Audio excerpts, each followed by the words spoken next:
Because if you're going to blame people for all the shit, you better blame them for all the good too. If you're going to give them credit for everything that's fucked up, then you have to give them credit for everything that's great. Because life is not so simple and black and white. My mother beat the shit out of me. She loved me. She was freaked out I was going to leave. I was a source of everything. I blame her for all the beauty in my life. I blame her that I have the woman I have in my life because I cherish my wife, because I know what the opposite is. I blame her for the capacity to feel and care. I blame her for my insatiable hunger to end suffering for any human I can. Because I suffered a ton. If she had been the mother I had wanted, I would not be the man I am proud to be.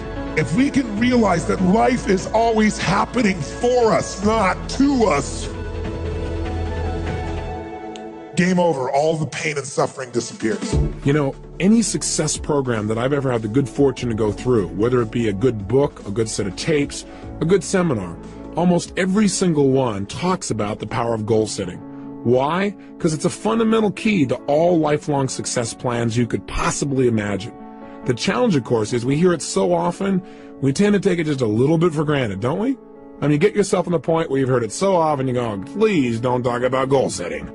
You know, I know all about it. Yes, I should make sure my goals are stated in the positive. Yes, I should write them down. Yeah, I know all that stuff. Come on. But you know what? You got to be careful not to get caught in that trap called the law of familiarity. You know, where you get so used to it, you begin to take it just a little bit for granted. Because fundamentals have to be practiced daily. Hey, think about the greatest coaches that you can think of in sports history. Names that come up for me are names like Vince Lombardi, for example, or John Wooden. What were they known most for? Teaching fundamentals to people that were already the best at what they do. I mean, think about it. John Wooden would take a basketball player, a kid who's the best in the world at what he does virtually, at least for his age group, and he can make a shot from virtually anywhere, and he'd go, that's really cute, kid. Get over here, and I want you to shoot 400 free throws. And the kid says, I can do that. He said, yeah, well, let's see you do it. Or come over here and I want to see you shoot 500 bank shots from 5 feet. Well, I can do that, the kid would say. He goes, yeah, I know you can do it, and you're going to do it every day this many times so that you do it in the key clutch moments. You got to practice fundamentals every day. He won 11 consecutive national championships, unlike any team in history. That's the power of fundamentals. So anytime I do a workshop, anytime I try and do tapes, usually I put a goal-setting workshop in there. And some of them have some similarities. So if you've done one with me before, here's a chance to do it again and do it even more effectively. Invariably, when I hear people say something like, well, teach me something new, I know they aren't into mastery. Because repetition, again, is the mother of skill. You've heard me say that over and over again. It's because if you want to master anything, you've got to do it over and over and over again. And every time I do a goal-setting workshop myself, I obviously make new distinctions. I set up some new goals. They change. So don't take it for granted and say, well, these two tapes are on goals, and they're short and they're simple, and I can do that some other time. I already know my goals. Don't get caught in that hook. The bottom line is do the exercise as if you're setting goals brand new and fresh. And for most people, they don't have a clearly defined set of goals anyway. Again, you know, I'm now taking Taekwondo, and I have the good fortune of training with the Grand Master of Taekwondo in the United States. His name is Grandmaster Jun Rhee. And the interesting thing about Jun Rhee as a master is he taught me something. He taught me to go from the frame of mastering simple things over and over again. Everything he teaches to become a black belt breaks down to 7 simple moves. Isn't that interesting? Now what's interesting is he says that most people never make it to black belt because they keep coming in and say, show me something new. He said, no. You have to master the fundamentals. And if you do those and you do them over and over again, you'll be a black belt easily and consistently. So don't get caught in those traps. Break through the bonds of your past and look at the world in a whole new way where you understand fundamentals must be practiced daily and you'll do whatever it takes. You're not bored by fundamentals. You get excited about doing the daily things that create the ongoing level of happiness and joy you want for a lifetime. Now, let's take a quick look. What is the power of goals? Why do we talk about them so much? Why do we need to use them? Why are they important? Answer: with goals, we create the future in advance. We create our destiny. We shape our lives. Hey, we all have goals, whether we know it or not. The problem is some people have really lousy goals. And whatever your goals are, they're affecting you. Maybe your goals are to get through this day. Maybe the goals are how to pay the lousy bills. The problem with goals like that is they don't exactly inspire you and get you to jump out of bed early in the morning saying, I can't wait to go out today and pay my lousy bills. Rarely does that really create emotion and drive inside of you. Goals can create the power to make us grow and expand and develop our success. But we've got to have something out there that's compelling enough to draw us forth. Done properly and specifically, they transform our lives. One of my best and favorite examples is a study that was done in 1953 at Yale University. What they did there was an intensive study where they interviewed the graduating class just before they left school. And they asked them a whole series of questions, but the one that was most interesting for me was they asked them, how many of you have a clear, specific set of goals with a written plan for their achievement? Well, interestingly enough, as you might guess, less than 3% had a set of written goals with a plan. 20 years later, in 1973, they went back and interviewed the surviving class members of the class of 53. And they interviewed these people to find out what were their lives like. Well, the interesting thing was the 3% that had written goals that specifically had a plan for their attainment appeared to be happier, more well-adjusted, more excited about their life as a whole. But see, those things are subjective. The one thing that's very measurable is this. The group of people who had written goals were worth more in financial terms than the entire other 97% that didn't have goals combined. Think about that. That's the power of goal setting. I can tell you in my own life, it has transformed me. That you can know all the techniques of how to condition yourself to succeed, but if you don't know why you're doing it, if you don't know what it is you're moving towards, then it's rare that you're going to get the most out of yourself.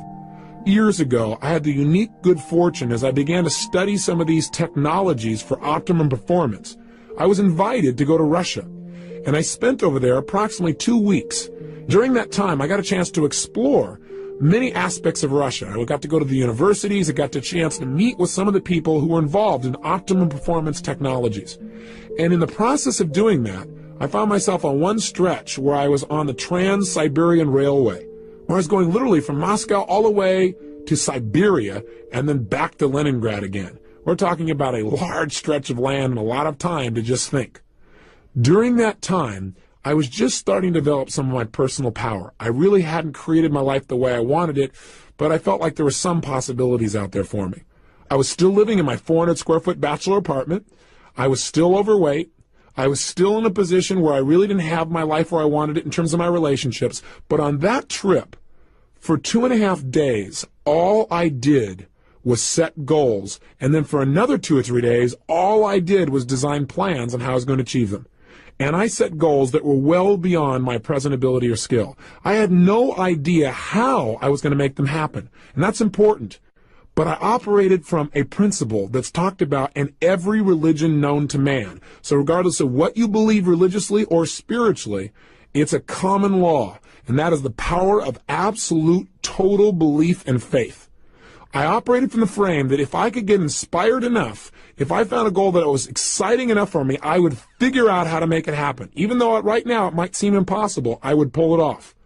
And I laid out goals for my life in virtually every area, personally, emotionally, socially, spiritually, physically, financially. And I chunked down, what do I want in my life ultimately, and what do I want right now? And a lot of areas I thought, well, I can make it happen. I figured I can get control of my emotions. And so I set goals about how I wanted to be, how I wanted to communicate, how much joy I wanted to have, how much passion, how I wanted to live every single day, the kind of person I wanted to be as a human being. I described my relationships. I described the woman of my dreams in detail. I took 6 pages to describe exactly the kind of person, mentally, emotionally, socially, and spiritually I wanted in my life, and physically. Described her in detail. In addition, I described how I wanted my kids to be. I described everything. Now you might say, well, gosh, you're really creating a lot of limitations. I set goals, and I look at them, and then I review them and see if they still make sense to me. But I did it in detail. I also did it in the area of finances, and I set some pretty absurd goals. I decided I want to make $250,000 a year in personal income. At the time, I was making less than $3,000 a month. $3,000 was a good month. Guess what happened? I came back. I laid out this plan. In fact, I did the plan on the back of a map that I bought in Russia. I have it to this day, where I broke down the whole thing. I show it oftentimes to people in my seminars, so they get an idea where I was and what I actually created just by designing the roadmaps necessary for success. I came back and began to implement it. A lot of my plans, I have to tell you, did not work out.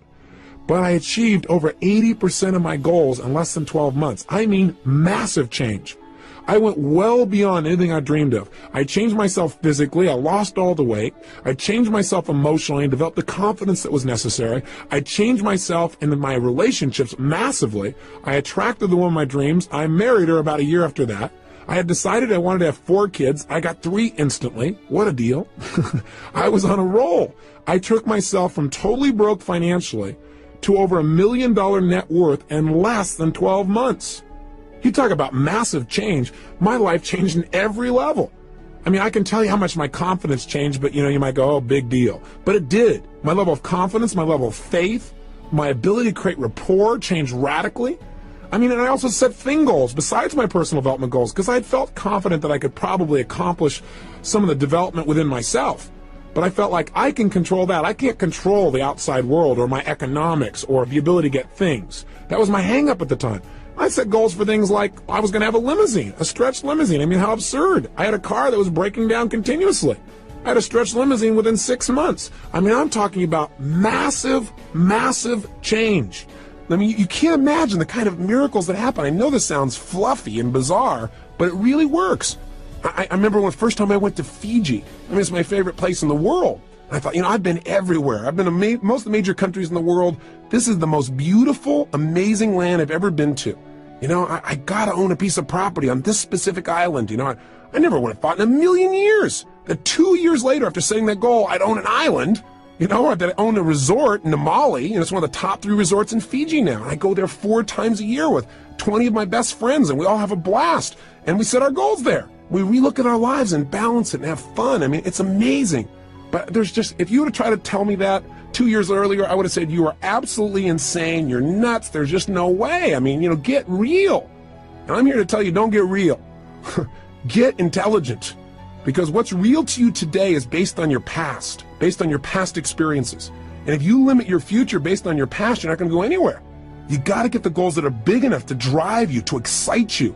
So don't stop and go, how do I do it? That's not the first step. The first step is get it down. And if you do that, you can create your island, your paradise, whether that be something emotional inside of you want to create, like a character change or a behavior or a habit, or whether that's a business you want to start, or whether that's some kind of money you want to earn or something you want to do for your children. I mean, I'm telling you, it can happen.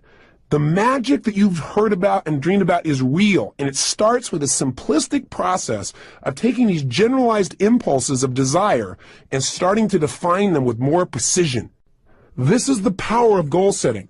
And we don't understand totally how it works.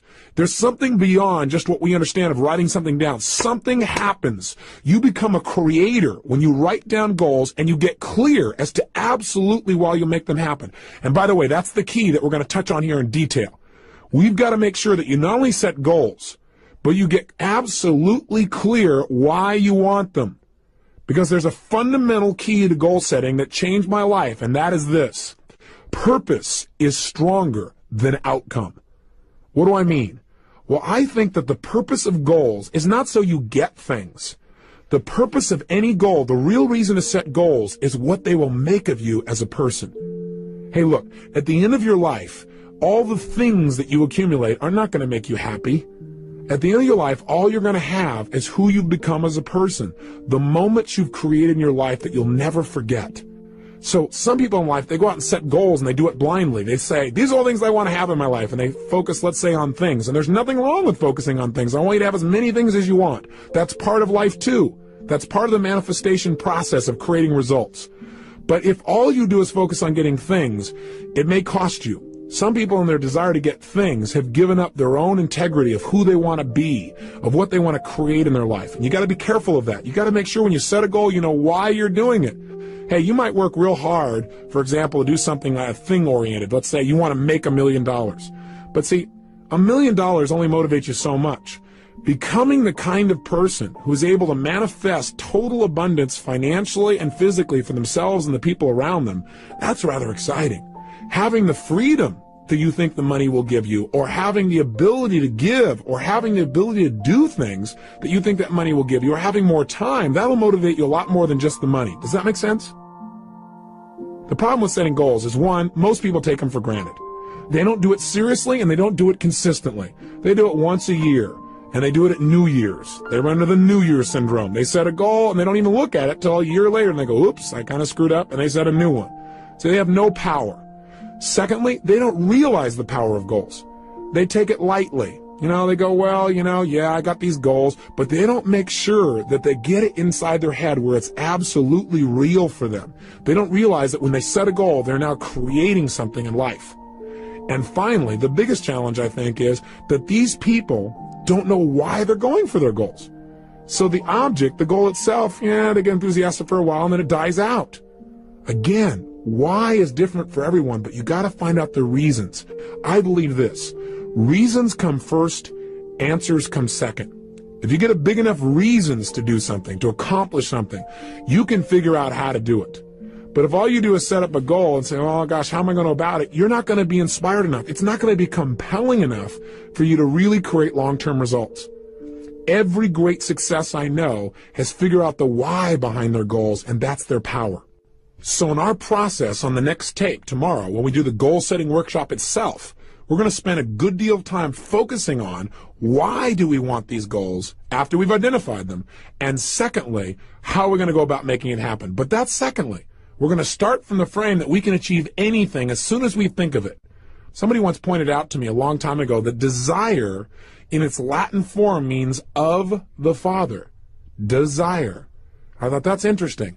In other words, anything that I desire, that thought process has been given to me. And with the ability to have a goal, I believe instantly comes the ability to achieve it. That ability is built within us, or we wouldn't have the desire in the first place. So come from that place and watch what you can do to create a new reality of success in your life. Now, I got a question for you. Do you know why goals really work? Well, there are lots of theories, but I'll tell you what a few of mine are. Number one, I believe that thoughts are things. That whatever we focus on consistently, we experience in our life. You and I know that's true from what we've talked about earlier in this tape.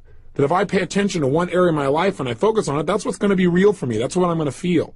I also believe that whatever we focus on consistently, that our thoughts are things, that as you think, so you create, so you manifest. So part of goal setting is just by having that focus, and again, having a consistent focus. You can't just set goals one time and then never look at them again and really expect long-term results. Although, hey, that's better than not having any target at all. At least your subconscious mind knows the general direction to move in. But the power is doing it consistently, reviewing them. But point number one is, I really believe that if you focus on something, you'll experience it. Secondly, when you set a goal, there's an interesting dynamic that happens. And that is, when you set a goal, basically you're acknowledging to both your conscious and subconscious minds that where you are right now is not where you want to be. Which is, you begin to notice the distinctions between where you want to be and where you are. And as you feel that distinction, your brain becomes dissatisfied.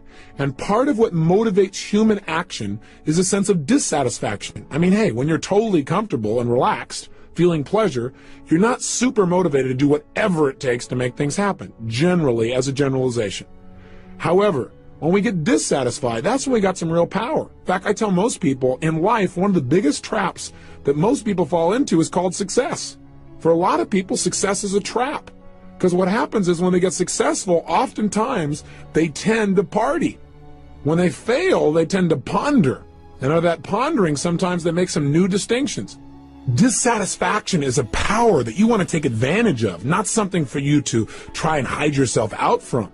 There is real power in finding some things you want to move away from, because look, pressure is what creates human behavior. Pressure and tension are primary drivers of our actions. I mean, think about it on a ridiculously simple level. What makes you want to eat? Is it not a certain level of pressure or tension? What is it that makes you want to eliminate during the day? Pressure or tension in your body that makes you want to get up and take that action? What makes you want to make love and be with somebody? There's a certain amount of pressure that creates that feeling. Learning to manage pressure and tension in your life is probably one of the basic fundamental lessons we all must master if we really want to have a balanced life where we really feel happy and successful. But learning to use pressure and goal setting is absolutely critical. With literally no pressure to go for it, we have no motivation. And so a certain amount of pressure is generated when you clearly define what it is you want and you see that you aren't there. It creates a gestalt where your brain says, hey, I want that. I'm not satisfied where I am. And you begin to have that drive. Don't hide out from it. Welcome it. Look at it every single day. Pressure isn't necessarily negative. It can be very positive, again, if you look at it as a tool for influencing yourself to take consistent action towards your success. You all know the metaphor, don't you? I mean, pressure is how diamonds are created. They're just rocks that got under intense pressure, and now they're turned into a gem. You need to use that same metaphor for yourself and use goals as a way of pressuring yourself. Because, see, I know a lot of people, when they think about goal setting, they say, well, I don't want to, commit to somebody else about this thing because then I'll feel all this pressure. That's great. That is fabulous. That means you're not going to back out. I mean, hey, when I decided a year ago I was going to work out every single day, I was going to exercise, I realized the best way to make sure I kept that commitment was, number one, understand why I was doing it. Not just say I'm going to exercise. And I realized in order to accomplish the level of goals that I have in my life, I need an abundance of physical energy, vibrancy. So I have something to communicate with. So I have something that can drive me. Without that, I end up running out of emotional gas while I'm continually driving up this mountain called success. So I didn't want to float down running out of fuel. And I decided I'm going to keep that up every day, and being physically vibrant requires a certain level of exercise. So I understood why, and I linked it to having better relationships. I linked it to having more energy for my kids. I linked it to how I'd feel emotionally. I linked it to my level of physical vibrancy. I linked it to my business success. I linked it to my ability to contribute to others. Boy, I had a lot of motivation going on there.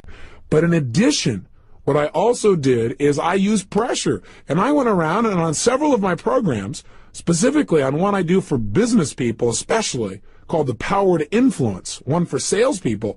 On that program, I made it really clear that the only way to succeed was demand more from yourself than other people would expect, and that I had decided and would absolutely exercise every day of this year. I might reevaluate in the future, but I'd do it this year.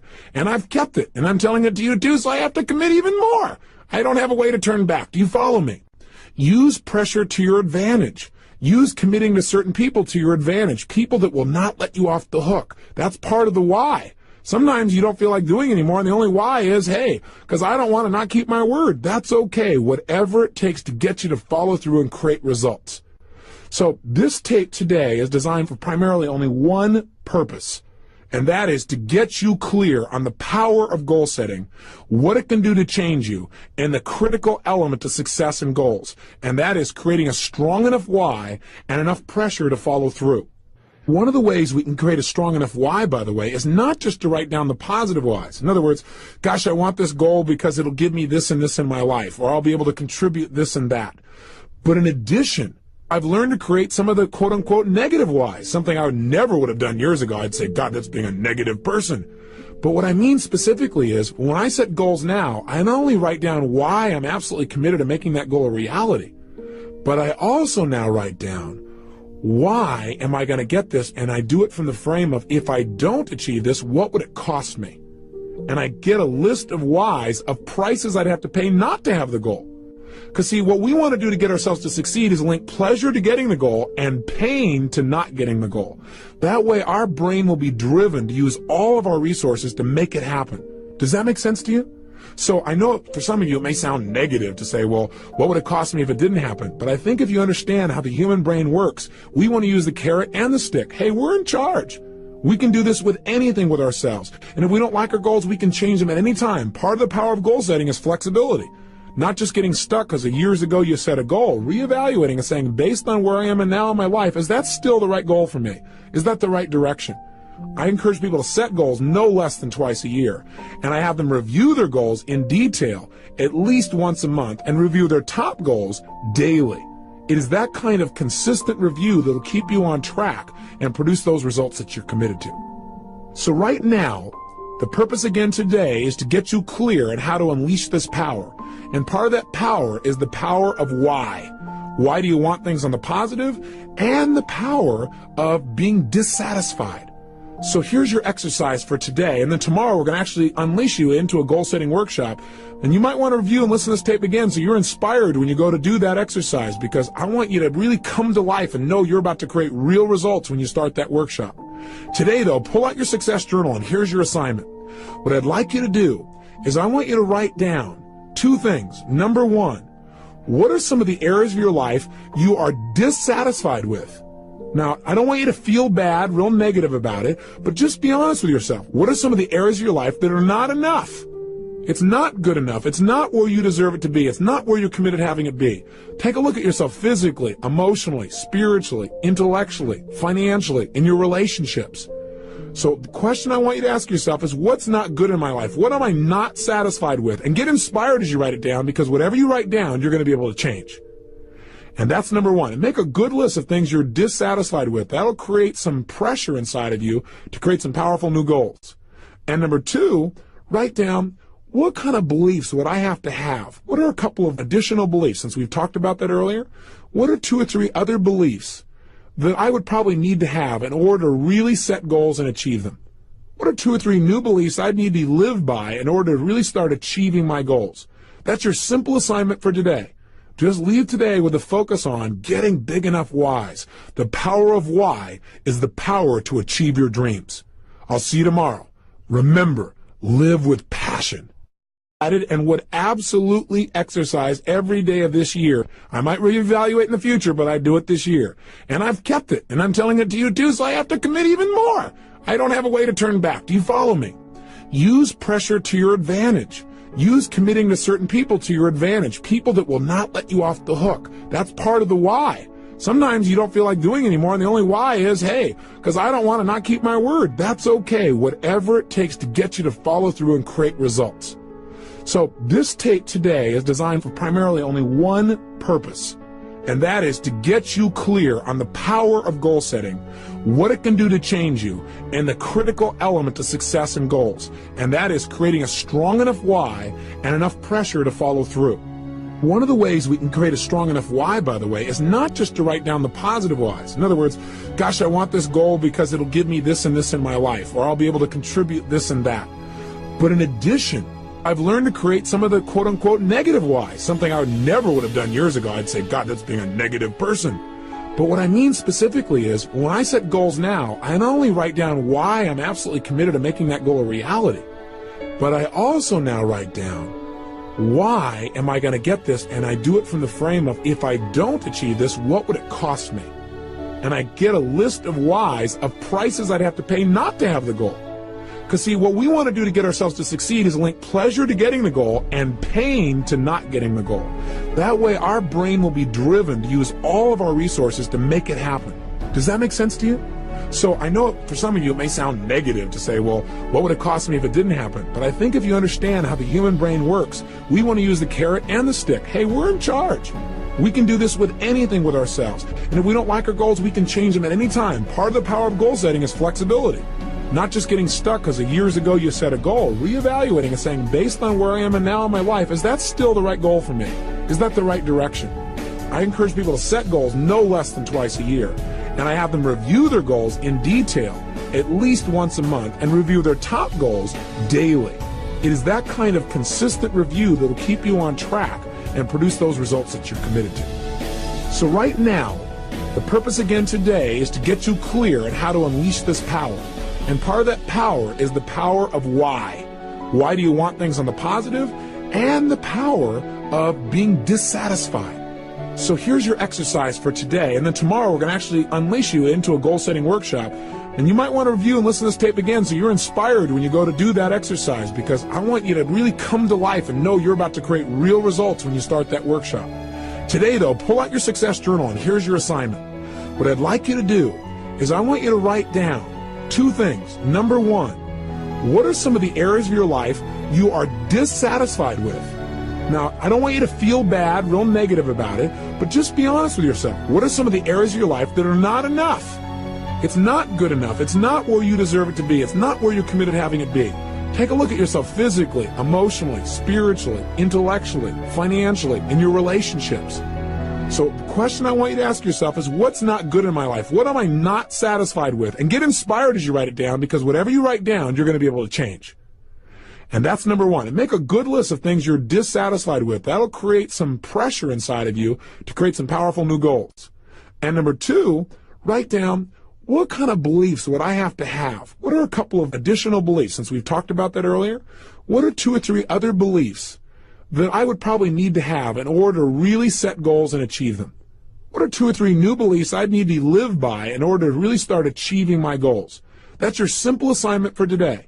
Just leave today with a focus on getting big enough whys. The power of why is the power to achieve your dreams.